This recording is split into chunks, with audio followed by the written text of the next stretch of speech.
this person came up to me and they're like, oh, can I have an autograph?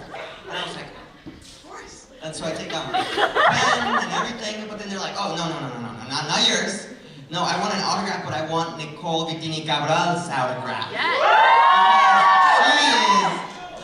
She is the central force, the sun of ritmo. So, please, just give it all out to welcome Nicolle. Come on!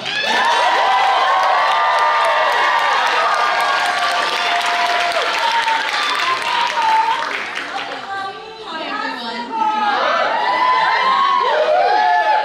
So when we talk about bachata, we have to talk about this lovely little place called the Dominican Republic. For most of the changes that have happened in the Dominican Republic, we do have to think about Trujillo once again, and the impacts of his reign and his legacy. During Trujillo's 30-year reign, he decided to make merengue the national dance of the Dominican Republic. It still is so today. However, after his death in 1961, people that had been relegated to the campo, or what is known as the Dominican countryside, began to move into larger cities like Santiago in the north. Any Santiagueños out here? Okay. Or Santo Domingo in the south, in order to develop their music careers. Many of these musicians produced boleros, which would eventually become bachatas in the 80s. This first wave of bachata produced in the 80s is known as Bachata de Cabaret, sung in cabarets and other lower-class establishments. During the genre's early years, many turned their noses away from listening to bachata out of fear that they would be associated with the lower class. This holds true even in my own family.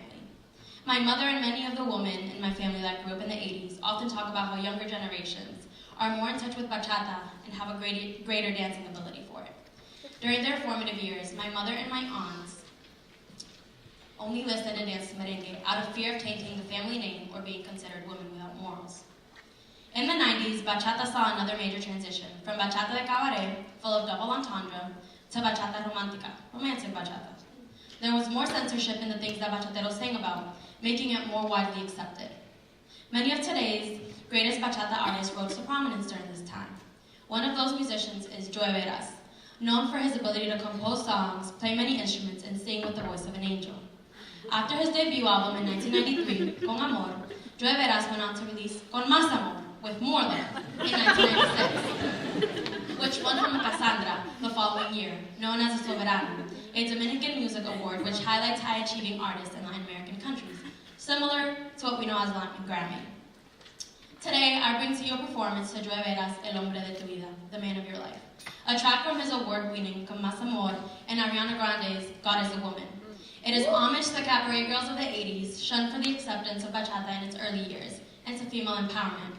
While Joe Veras sings about being the man of our dreams, the love of our lives, Ariana Grande's track reminds us that we do not need a man to be complete. You